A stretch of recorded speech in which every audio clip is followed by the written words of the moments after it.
جب 2024 میں Pakistan athletic federation council نے اپنی جنرل کونسل میٹنگ بلائی، جنرل کونسل میٹنگ کا ایجنڈا تو پورا نہیں ہوا، لیکن ہوش ربا انکشافات ضرور ہو گئے۔ اور وہ ہوش ربا انکشافات کو دیکھنے کے لیے آپ ہماری آنے والی ویڈیو کا انتظار کریں۔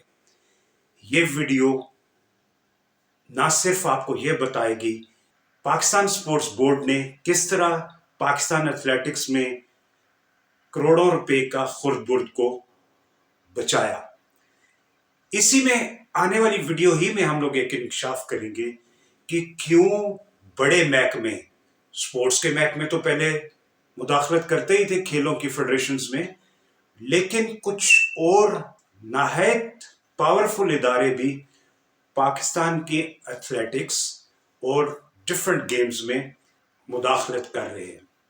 وہ کون سے محکمے ہیں آنے والی ویڈیو میں دیکھیے گا۔ اور ارشد ندیم نے کیا انکشافات کیے اور کس طرح جنرل ساہی صاحب 1.5 گھنٹہ جو ہے وہ اپنے ہی لوگوں کو ڈانٹتے رہے۔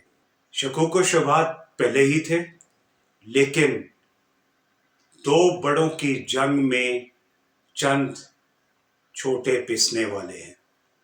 یہ سب کچھ دھماکہ خیز آنے والی ویڈیو میں۔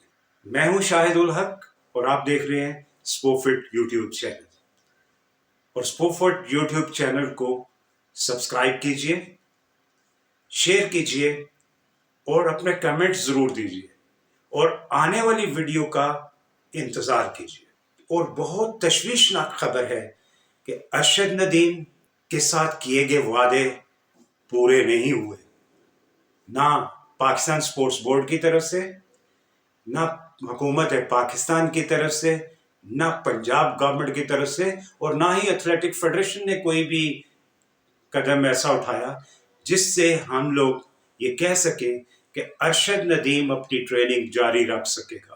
سوال یہی ہے کہ کیا ارشد ندیم آگے آنے والے مقابلوں میں حصہ لے سکے گا؟